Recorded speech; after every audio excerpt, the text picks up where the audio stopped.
और आइए अब आपको बताने जा रहे हैं, पिछले कई दिनों से आप तस्वीरें देख रहे हैं कि पंजशीर कैसे तालिबानियों को खदेड़ रहा है। लेकिन आज बड़ा सवाल है कि आखिर कब तक लड़ेगा पंजशीर? 1 महीने, 1 साल, 2 साल, 4 साल, कब तक पंजशीर तालिबानियों को मार मार कर भगाता रहेगा? बेशक पंजशीर से अच्छी खबर आ रही है कि पंजशीर ने 1000 तालिबानियों को मौत के घाट उतार दिया है और 1000 तालिबानियों को पकड़ लिया, सरेंडर करने पर मजबूर कर दिया, आत्मसमर्पण कर दिया है। यह पंजशीर की जीत है। पहले देखिए रिपोर्ट।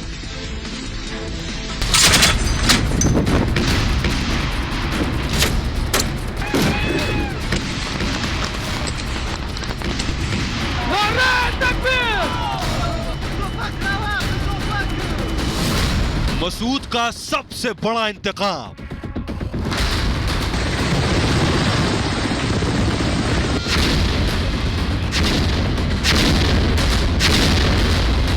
घाटी में 1000 तालिबानी ढेर।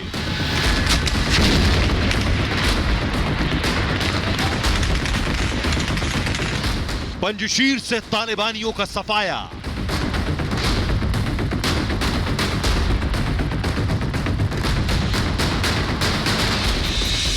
यह है अफगानिस्तान का पंजशीर, जिस पर पूरी दुनिया की नजर है।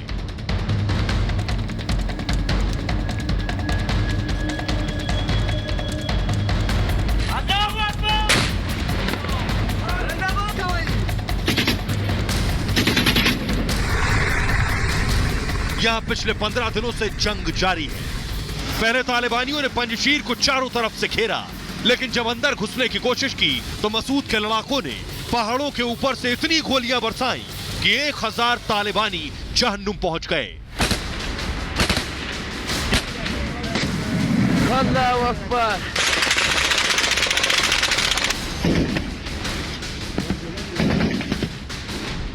पंद्रह दिन में 1000 तालिबानी मार गिराए गए हैं। सिर्फ 3 से 4 दिन में 600 तालिबानी मारे गए। अब तक 1000 तालिबानियों ने सरेंडर कर दिया है। बहुत से तालिबानियों को मसूद के लड़ाकों ने पकड़ लिया। उसी में से एक ये तालिबान के भेष में पाकिस्तानी आतंकी को पंजशीर के शेरों ने दबोच लिया है और इस तालिबानी की जमकर खातिर की जा रही है।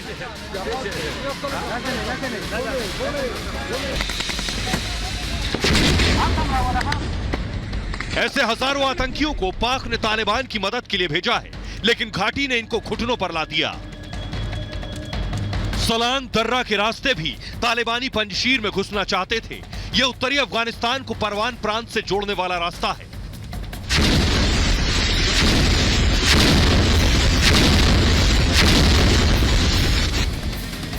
यहां भी तालिबान और लड़ाके आमने सामने थे और दोनों तरफ से भीषण गोलीबारी हुई।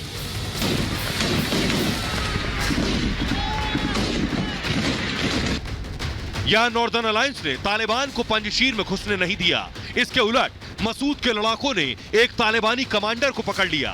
यह वो कमांडर है जो तालिबान को पंजशीर में घुसने का रास्ता दिखा रहा था। पंजशीर के ही पास है गुलबहार। यहां भी तालिबानी अंदर घुसने की कोशिश कर रहे थे। गुलबहार में तालिबानी आतंकियों और पंजशीर के लड़ाकों के बीच हुई कड़ी टक्कर। दोनों तरफ से तेज गोलीबारी हुई। तालिबानियों को पंजशीर के लड़ाकों के आगे घुटने टेकने पड़े। पंजशीर में मुंह की खाने के बाद मसूद के लड़ाकों ने तालिबान को गुलबहार से भी मार भगाया।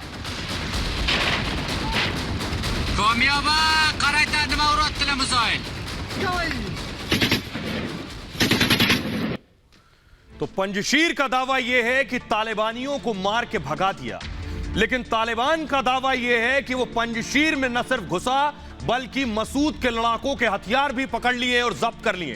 दिखाने जा रहा हूं, ये देखिए जरा। ये जो आप देख रहे हैं तोपे, ये जो आप देख रहे हैं तोपे, ये जो असलहे और गोला बारूद देख रहे हैं, तालिबान का कहना है ये मसूद के लड़ाकों के पंजशीर के हथियार हैं जो जिन पर तालिबान ने कब्जा कर लिया है। तालिबान का कहना यह है कि मसूद के लड़ाके ये हथियार छोड़कर भाग गए और उसके बाद अब इन पर तालिबान का अख्तियार है। अब तालिबान इनका इस्तेमाल करेगा। ये देख रहे हैं लाइन से यहां तक जो आपको नजर आ रही है, ये तोपे हैं। न जाने कितनी तोपे जो तालिबान का दावा है कि ये पंजशीर के कब्जे में थे, यानी पंजशीर के थे, जिससे पंजशीर के लड़ाके अब तक तालिबान पर हमला कर रहे थे। इतना ही नहीं, तालिबान का दावा यह है कि तालिबान पंजशीर के अंदर घुस गया है, पंजशीर की राजधानी में घुस गया है। वो तस्वीर दिखा रहा हूं। ये तालिबान का कहना है, ये बजारक जो कि पंजशीर की राजधानी है उससे कुछ दूर ये टैंक्स हैं। ये कहना है तालिबान का, टैंक लेकर हम घुस चुके हैं पंजशीर के अंदर। तालिबान दावा कर रहा है, पंजशीर का अपना दावा है, ये तालिबान का दावा है कि हम अंदर तक घुस गए। इतना ही नहीं, पंजशीर में जो मसूद का घर है, तालिबान का कहना यहां तक है कि अहमद मसूद के घर में तालिबानी घुस चुके हैं। आइए तस्वीरें दिखाता हूं। ये जो तस्वीर आप देख रहे हैं, तालिबान का दावा है कि ये जो अहमद मसूद का घर है पंजशीर के अंदर, और इस यहां तक हम घुस चुके हैं। बाकायदा अहमद मसूद के घर घुसने के बाद वीडियो बनाया है। ये वीडियो बनाकर सोशल मीडिया पर साझा किया है कि ये घर अहमद मसूद का है। वो अहमद मसूद जो पंजशीर में अब तक लड़ रहे हैं, वो अहमद मसूद जो पंजशीर में तालिबानियों को अब तक घुसने का रास्ता नहीं दे रहे। तालिबान का दावा है कि वो खुद अहमद मसूद के घर में घुस चुका है। आइए अब मैं आपको बताने जा रहा हूं कि आखिर तालिबान दावा क्या क्या कर रहा है। ग्राफिक्स के जरिए आपको दिखाऊंगा। तालिबान का दावा पहला यह है कि पंजशीर पर कब्जा कर लिया है, तालिबान यह कह रहा है। साथ ही पंजशीर की राजधानी जो मैंने आपको बताया बजारक कैपिटल तक पहुंच गया है तालिबान। मसूद के लड़ाकों के हथियार छीन लिए, वो तस्वीरें मैंने आपको दिखाई, और खिंज उनबाह में कब्जा कर लिया है। ये पंजशीर के जिले, अब तक 7 में से 4 जिलों पर कब्जा हुआ है तालिबान का। यह कहना आपको बताएं, पंजशीर में 7 जिले हैं, तालिबान कह रहा है 4 पर हमने कब्जा कर लिया है। आइए नक्शे के जरिए आपको दिखाते हैं पंजशीर का वो नक्शा जिस पर तालिबान दावा कर रहा है कि वहां तक वो पहुंच गया है। ये आपके सामने आ गया पंजशीर, जिस पर पूरी दुनिया के इस वक्त नजर है। और ये देखिए, ये मैं आपको दिखा रहा हूं पंजशीर की खिंज, एक जिला, 4 जिले हैं, दूसरा उनबाह, और तीसरा जिला मैं आपको दिखा रहा हूं शातुल, और चौथा है रुखा। ये 7 जिलों में से इन 4 जगहों तक तालिबान पहुंच गया है। ये तालिबान का दावा है कि यहां तक हमने कब्जा कर लिया है। आइए अब मैं आपको बताने जा रहा हूं। इतना ही नहीं, ये तो तालिबान दावा कर रहा है, और इस दावों के साथ तालिबान जश्न मना रहा है। बाकायदा तालिबान ने काबुल के अलावा अलग अलग शहरों में फायरिंग की है। ये देखिए जरा आवाज के साथ अगर मैं सुनवाऊं, काबुल से लेकर कई अलग अलग शहरों में तालिबान फायरिंग कर रहा है कि उसने पंजशीर को जीत लिया है, पंजशीर पर कब्जा कर लिया है। देखिए, ये गोलीबारी की है तालिबानियों ने, यह कहकर कि उसने पंजशीर पर कब्जा कर लिया है, पंजशीर पर अब उसकी जीत हो चुकी है। आइए अब मैं आपको दिखाता हूं कि ये जो पागलपन और बावरापन आपने तालिबानियों का देखा, इस खूनी जश्न में बड़ा नुकसान भी हुआ है। सोचिए, एक मुल्क में ना पुलिस हो ना सेना हो, तो यही हाल होता है जो तालिबानी कर रहे हैं। देखिए जरा इस गोलीबारी में नुकसान कितना हुआ। पंजशीर में जीत की खबर सुनते ही तालिबानी पागल हो गए और खुलेआम फायरिंग करने लगे। तालिबान कैसे इस खूनी जश्न में कितना नुकसान पहुंचाया है काबुल में लोगों को। काबुल समेत कई शहर में तालिबानियों ने जश्न की फायरिंग की है। तालिबानियों की फायरिंग में 17 लोगों की मौत हो गई है, 17 लोग मारे गए हैं, जबकि 41 लोग फायरिंग में घायल हो गए। तालिबानी गोलीबारी में कई बच्चों की भी मौत हो गई है, और इस फायरिंग से लोगों में खासी दहशत है। आपको बताएं, लोग डरे हुए हैं, घबराए हुए हैं जो काबुल और आसपास रहते हैं। यह वजह है क्योंकि लगातार इस तरह से, जैसे आप देख रहे हैं, इस तरह से फायरिंग कर रहे हैं ये तालिबानी बिना वजह। आइए, लेकिन बेशक तालिबान कुछ भी दावा करे, लेकिन पंजशीर की असल हकीकत क्या है ये भी हम आपको बताएंगे। लेकिन इस दरमियान जो अफगानिस्तान के पूर्व उपराष्ट्रपति थे, खुद को कार्यवाहक राष्ट्रपति घोषित कर चुके अमरुल्लाह सालेह ने बाकायदा एक चिट्ठी लिखी है संयुक्त राष्ट्र को, और साथ ही आपको बताने जा रहा हूं कि अमरुल्लाह सालेह ने आखिर क्यों कहा अपने बॉडीगार्ड से कि उन्हें गोली मार दो। अमरुल्लाह सालेह ने क्यों अपनी पत्नी और बेटी की तस्वीरों को जला दिया काबुल छोड़ने से पहले। आइए अब आपको बताता हूं मैं। अफगानिस्तान में तालिबान के बढ़ते हुए वर्चस्व के बीच अशरफ गनी जब देश छोड़कर भाग गए, तब मुल्क के पहले उपराष्ट्रपति अमरुल्लाह सालेह ने देश में रहकर तालिबान के खिलाफ मोर्चा संभाला। अमरुल्लाह सालेह अफगानिस्तान के पंजशीर चले गए और 17 अगस्त 2021 को खुद को कार्यकारी राष्ट्रपति घोषित कर दिया। इसके लिए उन्होंने संविधान का हवाला दिया, हालांकि तालिबान इसे नहीं मानता। अमरुल्लाह सालेह ने साफ कर दिया कि वो अपने देश के लिए लड़ते रहेंगे और तालिबान के सामने झुकेंगे नहीं। इस बीच उन्होंने सालेह ने संयुक्त राष्ट्र को बाकायदा एक चिट्ठी लिखी, अंतर्राष्ट्रीय समुदाय से मांग की है, मदद की। सालेह ने कहा है नरसंहार हो सकता है अफगानिस्तान में, यानी सैकड़ों लोगों को मौत के घाट उतारा जा सकता है। अमरुल्लाह सालेह ने लिखा है तालिबान के कब्जे के बाद पंजशीर पहुंची स्थानीय महिलाओं, बच्चों, बुजुर्गों समेत लगभग 2.5 लाख 2,50,000 लोग फंसे हुए हैं। ये लोग अमानवीय संकटों और मौजूदा हालातों से जूझ रहे हैं। अगर इन हालात पर ध्यान नहीं दिया गया तो बड़े पैमाने पर मानवीय तबाही देखने को मिलेगी, जिसमें मानव अधिकारों का हनन से लेकर भुखमरी, सामूहिक हत्याएं, नरसंहार शामिल हो सकते हैं। 2 दशक से जारी संघर्ष लगातार प्राकृतिक आपदाओं, बीमारियों के प्रकोप, कोविड-19 और फिर तालिबान की वापसी ने देश के सामने दुनिया का सबसे खराब मानवीय संकट खड़ा कर दिया है। हम संयुक्त राष्ट्र और अंतर्राष्ट्रीय समुदाय से पंजशीर में तालिबान के हमले को रोकने की हर संभव कोशिश करने की अपील करते हैं। यह चिट्ठी अमरुल्लाह सालेह ने लिखी है संयुक्त राष्ट्र को। अमरुल्लाह सालेह का यह पत्र इस बात का सबूत है कि घाटी में हालात किस हद तक बिगड़ चुके हैं। इस चिट्ठी से साफ जाहिर है कि तालिबान के साथ जंग में पंजशीर को अब मदद की जरूरत है। ऐसे में यह सवाल लाजमी है कि सालेह और मसूद की सेना कब तक तालिबान के आगे टिक पाएगी। आपको बता दें कि अमरुल्लाह सालेह फिलहाल पंजशीर में रह रहे हैं और वहीं से तालिबान के खिलाफ अहमद मसूद के साथ मोर्चा संभाले हुए। हालांकि पंजशीर सालेह के लिए कोई नई जगह नहीं है। अमरुल्लाह सालेह को जो लोग नहीं जानते उन्हें बताएं कि अमरुल्लाह सालेह का जन्म पंजशीर में अक्टूबर 1972 को हुआ था। उन्होंने छोटी उम्र में ही अहमद शाह मसूद, जो कि अहमद मसूद के पिता हैं, उनकी अगुवाई में एंटी तालिबानी मूवमेंट को ज्वाइन कर लिया था। 1996 में तालिबानियों ने उनकी बहन को टॉर्चर करके मौत के घाट उतार दिया था। 1997 में अमरुल्लाह सालेह को मसूद ने यूनाइटेड फ्रंट के अंतर्राष्ट्रीय दफ्तर में नियुक्त किया। 2001 तक नॉर्दर्न अलायंस के साथ रहे। उसके बाद अमरुल्लाह ने अमेरिकी एजेंसी CIA के साथ मिलकर काम किया। 2004 में अमरुल्लाह सालेह को Afghanistan intelligence agency national security directorate का प्रमुख बनाया गया। 2011 में अमरुल्लाह सालेह ने राजनीति में एंट्री ली। सितंबर 2014 में अशरफ गनी सत्ता में आए और अमरुल्लाह सालेह को बाद में गृह मंत्री बनाया गया। 2019 में जब अशरफ गनी फिर से राष्ट्रपति बने तब अमरुल्लाह सालेह को उपराष्ट्रपति बनाया गया। वो अफगानिस्तान के पहले उपराष्ट्रपति थे, आपको बता दें। और एक बहुत बड़ी चीज अमरुल्लाह सालेह के बारे में आपको बताने जा रहा हूं। अमरुल्लाह सालेह फिलहाल पंजशीर में तालिबान से लोहा ले रहे हैं और इस दौरान उन्होंने काबुल छोड़ने से पहले के पलों को याद किया है। उन्होंने बताया वो कैसे तालिबान से बच के काबुल से बाहर निकले। उन्होंने बताया कि काबुल छोड़ने से पहले वो अपने घर गए और वहां जाकर उन्होंने अपनी पत्नी और बेटियों की तस्वीरों को जला दिया। जी हां, अमरुल्लाह सालेह ने पत्नी और बेटी की तस्वीरों को जला दिया। तालिबान उनके परिवार तक न पहुंचे इसलिए उन्होंने अपना कंप्यूटर और कुछ जरूरी सामान इकट्ठा किया और अपने बॉडीगार्ड से कहा, अगर घायल हो जाऊं तो मुझे गोली मार देना। अमरुल्लाह सालेह के शब्द अपने अंगरक्षकों से थे कि अगर वो जख्मी हो जाए तो उन्हें गोली मार देना। सालेह को अफगानिस्तान के राष्ट्रपति रहे नजीबुल्लाह जैसी मौत का डर था। जी हां, आपको बताएं, अफगानिस्तान के राष्ट्रपति रहे नजीबुल्लाह की तस्वीर मैं सबसे पहले आपको दिखाऊंगा, उसके बाद फ्लोर ग्राफिक्स पे जाऊंगा। नजीबुल्लाह दरअसल अफगानिस्तान के राष्ट्रपति थे। नजीबुल्लाह को तालिबानियों ने, ये तस्वीर मैं आपको दिखा रहा हूं नजीबुल्लाह की। अमरुल्लाह सालेह को डर है कि उनकी मौत कहीं नजीबुल्लाह की तरह ना हो। अमरुल्लाह सालेह को डर है कि तालिबान कहीं उन्हें नजीबुल्लाह की तरह मौत के घाट ना उतार दे। जब तालिबान .11 आया तब नजीबुल्लाह की हत्या तालिबान ने किस बेरहमी से की, आइए आपको दिखाने जा रहे हैं किस जानवरों की तरह अफगानिस्तान के राष्ट्रपति की हत्या की थी तालिबान ने।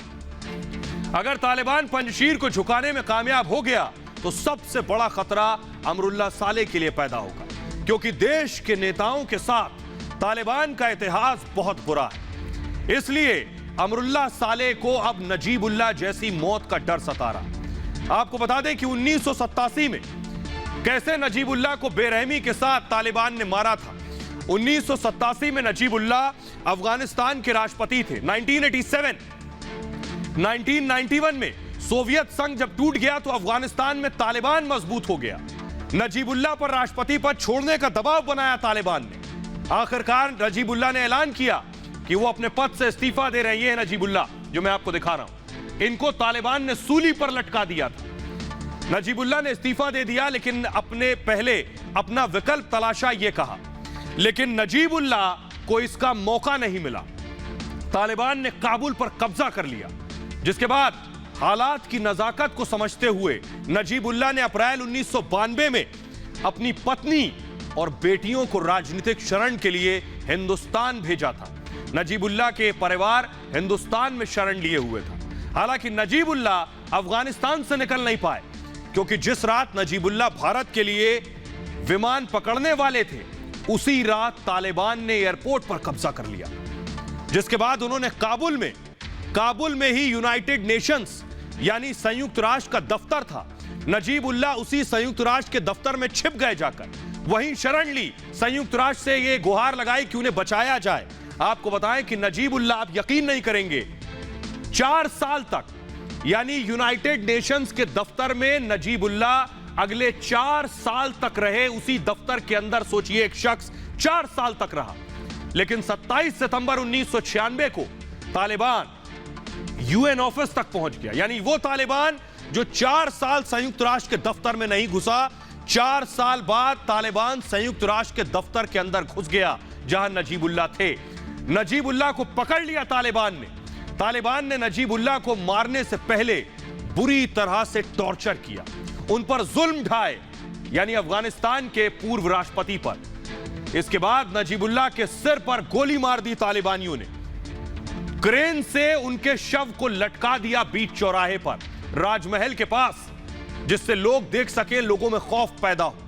और उसके बाद लैंप पोस्ट पर, यानी जिस पर लैंप टांगा जाता है, उस खंबे पर नजीबुल्लाह के शव को लटका दिया। अमरुल्लाह सालेह को इसी का डर है, अमरुल्लाह सालेह को इसी का खौफ है कि नजीबुल्लाह की तरह भी तालिबान उन्हें मार सकता है। आइए अब मैं आपको बताऊं, अमरुल्लाह सालेह लेकिन डर नहीं रहे। अमरुल्लाह सालेह ने ट्वीट किया है, वो आपको दिखाने जा रहे हैं। क्या लिख रहे हैं सालेह, देखिए जरा। अमरुल्लाह सालेह लिख रहे हैं, पंजशीर में लोग एक साथ हैं। सालेह ने लिखा, हम हमेशा एक साथ थे, हैं और रहेंगे। वो लिखते हैं, अपनी जमीन, अपना इतिहास, अपनी साख और अपना गौरव बचाने के लिए मूव करेंगे इसे जल्दी से। उन तालिबानियों से जो कुछ दिनों से हमारा आकलन कर रहे हैं, उनसे लड़ते रहेंगे आखिरी दम तक। यह अमरुल्लाह सालेह का ट्वीट है जो उन्होंने तालिबानियों को चुनौती में कहा है। इतना ही नहीं, तालिबानी अब तक प्रोपेगेंडा फैला रहे थे कि अहमद मसूद भाग गए। अमरुल्लाह सालेह के साथी अहमद मसूद भाग खड़े हुए, लेकिन आज उनकी एक तस्वीर सामने आई, वो दिखा रहे हैं। ये देखिए जरा, अहमद मसूद मोर्चे पर हैं, पंजशीर घाटी में मौजूद हैं, लड़ाकों के साथ हैं और पहाड़ियों में लगातार वो दौरा कर रहे हैं, उस जगह पर जा रहे हैं जहां उनके कमांडर्स मौजूद हैं और तालिबानियों को मार भगा रहे हैं। ये मसूद की तस्वीर हम आपको दिखा रहे हैं। मसूद ने भी बाकायदा ट्वीट करके तालिबान से क्या कहा है, देखिए जरा।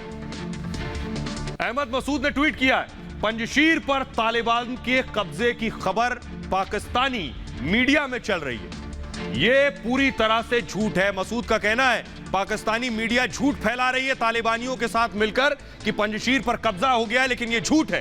तालिबान पंजशीर को जीत लेगा। मसूद कह रहे हैं, जिस दिन तालिबान पंजशीर को जीत लेगा, वो दिन घाटी में मेरा आखिरी दिन होगा। यह कहना है अहमद मसूद का।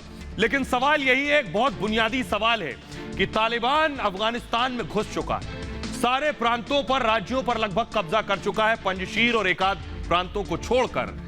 पाकिस्तान का साथ है, अमेरिका बिल्कुल निकल कर जा चुका है। सवाल यही है कि आखिर कब तक टिकेगा पंजशीर, कब तक तालिबानियों से लड़ेगा पंजशीर। देखिए रिपोर्ट।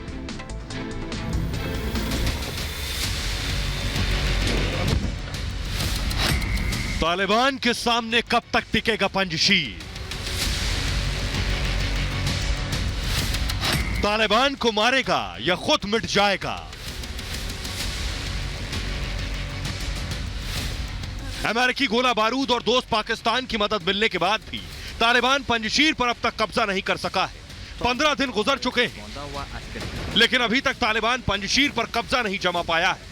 जो 4 घंटे का अल्टीमेटम दिया था, आज 14 दिन गुजर गए हैं, लेकिन तालिबान अब तक पंजशीर पर कब्जा नहीं कर पाया। पंजशीर के लिए ये अपनी आज़ादी की लड़ाई है और तालिबान के लिए ये कब्जे की लड़ाई है। लिहाजा पंजशीर के शेरों से मुकाबले में तालिबानी लड़ाकों का जीतना मुश्किल है। तालिबानियों ने पंजशीर का दाना पानी सब रोक दिया है, फोन लाइन काट दी है, इंटरनेट बंद कर दिया है, बिजली भी काटी जा चुकी है। बड़ा अस्पताल भी घाटी की पहुंच से दूर हो चुका है। तालिबानों ने उनके सारे जो रूट ऑफ इंग्रेस है या रूट ऑफ सप्लाई है उसको उन्होंने काट रखा है और उसमें बहुत ज़्यादा तालिबानी उसको गार्ड कर रहे हैं। उनको वहाँ पर तेल चाहिए, वहाँ पर उनको फायर फाइटिंग के लिए कुछ आर्म्स एम्यूनिशंस की रिप्लेनिशमेंट चाहिए होगी। आह्वान किया है यूनाइटेड नेशंस को और साथ साथ उन्होंने ये भी मांगा है कि दूसरे देश उसको मान्यता दें। ऐसे में सवाल यही है कि गोले बारूद से लड़ने वाला पंजशीर वहां मौजूद 2 लाख से ज्यादा आबादी को अफगानिस्तान से कटने के बाद कब तक संभाल पाएगा। पर आइए अब आपको बताते हैं कि बेशक पंजशीर तालिबान को जवाब दे रहा है, लेकिन कब तक? यह सबसे बड़ा सवाल है। जब जंग के मैदान में पंजशीर अकेला डटा हुआ है, अगर उसके पास कुछ है तो अपने लड़ाकों का हौसला, उनका जुनून, वतन के खातिर मर मिटने का जज्बा और तजाकिस्तान का साथ। तजाकिस्तान ही एक ऐसा वाहिद मुल्क है जो पंजशीर के साथ खड़ा है। तजाकिस्तान न सिर्फ पंजशीर के लड़ाकों को हथियार और गोला बारूद मुहैया करा रहा है, बल्कि जंग के लिए हेलीकॉप्टर के जरिए रसद भी पहुंचा रहा है। यानी एक तरफ पंजशीर के साथ सिर्फ तजाकिस्तान है, तो दूसरी तरफ तालिबान के आतंकी जिनके पास अमेरिकी हथियारों के अलावा बैकडोर से पाकिस्तान की भी मदद है। जिस पंजशीर में तालिबान के पसीने छूट रहे हैं, अब तालिबान की मदद के लिए पाकिस्तान कूद पड़ा है। तालिबान की मदद के लिए पाकिस्तान ने सेना के 4 कोबरा हेलीकॉप्टर तालिबान को दे दिए। पाकिस्तान ने पेशावर से 4 ड्रोन भी भेज दिए। और खास बात यह है कि पाक से भेजे ड्रोन से साले पर नजर रख रहा है तालिबान। इसके साथ ही पाकिस्तान ने 6 बुलेट प्रूफ कार भी भेजी है। लेकिन अब सवाल यह है कि आखिर पंजशीर कब तक लड़ता रहेगा? कब तक पंजशीर के लड़ाके तालिबानी आतंकियों से लोहा लेते रहेंगे? यह सवाल इसलिए भी खड़ा होता है क्योंकि तालिबान तमाम हथियारों से लैस है। उसके पास हथियारों का जखीरा है, लेकिन पंजशीर के पास जो हथियार है वो कब तक उसका साथ देंगे? कब तक सिर्फ हौसले और जज्बे के सहारे पंजशीर के शेर डटे रहेंगे? एक तरफ तालिबान ने पंजशीर को घेरा हुआ है, जरूरी सामान और रसद तक पंजशीर नहीं पहुंच पा रही। यहां तक कि अहमद मसूद भी खुद ये मान चुके हैं कि उनके पास ताकत है, वो तालिबान से लड़ने के लिए पर्याप्त नहीं है। उन्हें भी इल्म है। लेकिन आपको बताऊं मैं कि तालिबानी आतंकी किस तरह पंजशीर नदी का नाम आपने सुना होगा, उसके इर्द गिर्द घूम रहे हैं। ये देखिए, यहीं लेटे हुए हैं पंजशीर नदी के बाहर। ये देख रहे हैं, नदी के पास लेटे हैं। ये तालिबानियों ने खुद तस्वीर डाली है कि हम पंजशीर नदी के पास मौजूद हैं, लेकिन हकीकत जुदा है क्योंकि तालिबानी झूठ भी बहुत बोलते हैं। आइए मैं आपको दिखाने जा रहा हूं। लेकिन सवाल यह है कि पंजशीर आखिर कब तक लड़ेगा, क्योंकि खबर इस तरह की है, खबरों की पुष्टि नहीं हुई, लेकिन कुछ मीडिया रिपोर्ट्स हैं कि वो लड़ाके, वो कमांडर्स जो अब तक मसूद के साथ थे, वो मसूद का साथ छोड़ सकते हैं। उनमें दोस्तम भी शामिल है। आइए मैं आपको बताता हूं कि आखिर कौन कौन से कमांडर हैं। यह बहुत बड़ी खबर है कि अहमद मसूद का अगर ये कमांडर साथ छोड़ देंगे तो पंजशीर कमजोर हो जाएगा। खबर आ रही है कि तुर्की और ईरान का झुकाव भी तालिबान की तरफ है। तुर्की और ईरान के दबाव के बाद अब तक अहमद मसूद के समर्थन में खड़े कई लड़ाकों ने पंजशीर का साथ देने से इनकार कर दिया है। इनमें पहला नाम है अता मोहम्मद नूर का। आपको बता दें, अता मोहम्मद नूर तजाकिस्तान में छिपे हुए हैं। इसके अलावा सलाउद्दीन रब्बानी, जिन्होंने दूसरे देश में शरण ले रखी है। इसके साथ ही मार्शल अब्दुल रशीद दोस्तम, जो तजाकिस्तान में छिपे हुए हैं, और मोहम्मद मोहकिक, जिन्होंने दूसरे देश में शरण ली है। ये वो नाम है जो अहमद मसूद का साथ छोड़ सकते हैं। इस तरह की रिपोर्ट्स हैं। लेकिन आइए मैं आपको बताऊं कि आखिर दरअसल दबाव किसका है। दरअसल दबाव है ईरान और टर्की का, यानी ईरान और तुर्की का खासा दबाव है, और इस दबाव की वजह से ही ये मसूद का साथ छोड़ सकते हैं। आइए मैं आपको बताता हूं इसके पीछे वजह क्या है, काहे का दबाव है, किस बात का प्रेशर है जो मसूद का साथ छोड़ सकते हैं ये लोग। वजह बड़ी साफ है कि मसूद के साथ खड़े दिखने वाले लड़ाकों ने अपने स्वार्थ और लालच की वजह से तालिबान पर यू टर्न ले लिया है। इसका कारण है तुर्की और ईरान का प्रेशर। वजह नंबर 1, तालिबान विरोधी धड़े पर ईरान और तुर्की का बहुत बड़ा प्रभाव है। तालिबान के विरोधी नेता या तो शिया हैं या फिर ताजिक हैं। तालिबान के जितने विरोधी नेता हैं, ये नेता ईरान, तजाकिस्तान, तुर्की जैसे देशों की मदद से अफगानिस्तान में अपना मिलिशिया या विद्रोह को जारी रखे हुए हैं। अफगानिस्तान ने सबसे बड़े वॉरलॉर्ड में शामिल है दोस्तम, अब्दुल रशीद दोस्तम, तुर्की के राष्ट्रपति, जो आप उनके पीछे देख रहे हैं, तुर्की के राष्ट्रपति रेसेप तैयब एर्दोगान के दोस्तम बहुत अच्छे दोस्त हैं। जुलाई तक तुर्की में ही रहकर अपना इलाज करवा रहे थे। ईरान और तुर्की अफगानिस्तान में अपने हितों को साधने के लिए इन स्थानीय लड़ाकों का समर्थन कर रहे थे। ऐसे में जब तालिबान विरोधी ये नेता दूसरे देशों में शरण लिए हुए, तब इनके ऊपर इन देशों का दबाव काम कर गया है और तालिबान के लड़ाके अमेरिकी हथियार, अलकायदा आतंकियों और पाक मुजाहिदीनों के साथ मिलकर पंजशीर पर हमला कर रहे हैं। इधर अहमद मसूद और पूर्व उपराष्ट्रपति अमरुल्लाह सालेह ने ऐलान किया है कि वो तालिबान के आगे घुटने नहीं टेकेंगे। इन नेताओं ने साफ कहा है कि तालिबान के खिलाफ संघर्ष जारी रहेगा। आइए आपको मैं बताता हूं कि आखिर बाइडेन की रेटिंग पिछले दिनों गिरी क्योंकि वो अफगानिस्तान से वापस लौट गए, लेकिन इसका सीधा फायदा प्रधानमंत्री नरेंद्र मोदी को हुआ।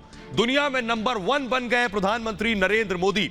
जी हां, प्रधानमंत्री ने बोरिस जॉनसन, बाइडेन को पछाड़ दिया है। यानी प्रधानमंत्री के नंबर रिजल्ट रिपोर्ट कार्ड में इतने ज्यादा हैं कि पीछे वाले पीछे नहीं, बहुत पीछे हैं। देखिए रिपोर्ट।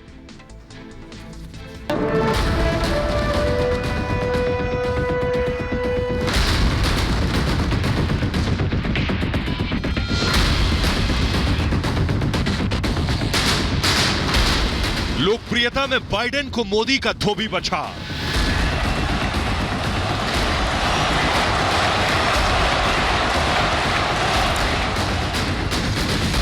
दुनिया भर के लोगों की पसंद बने नरेंद्र मोदी।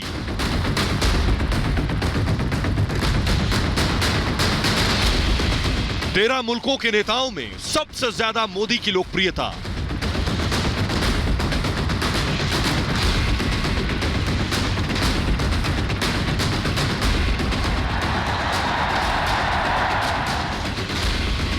पूरा हिंदुस्तान तो मोदी का मुरीद है ही, अब पूरी दुनिया से मोदी मोदी की आवाज आ रही है।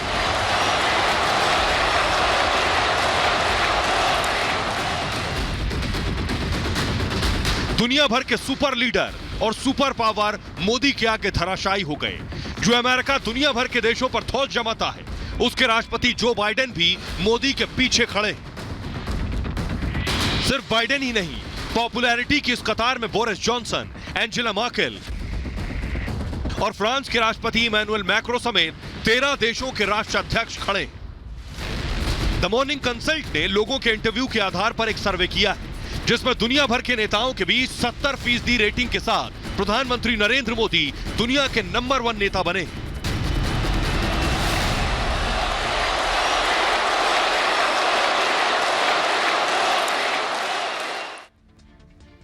और आइए अब मैं आपको दिखाने जा रहा हूं प्रधानमंत्री के कितने नंबर हैं और उनके साथ यानी उनके प्रतिद्वंदी हैं वो रेस में कहां ठहरते हैं। देखिए जरा आपकी टेलीविजन स्क्रीन पर ये देख रहे हैं प्रधानमंत्री नरेंद्र मोदी 70% मार्क्स हैं, 70% नंबर है प्रधानमंत्री नरेंद्र मोदी के। बाइडेन देखिए 70 के पीछे बाइडेन 48% है, जो बाइडेन यानी अमेरिका के राष्ट्रपति।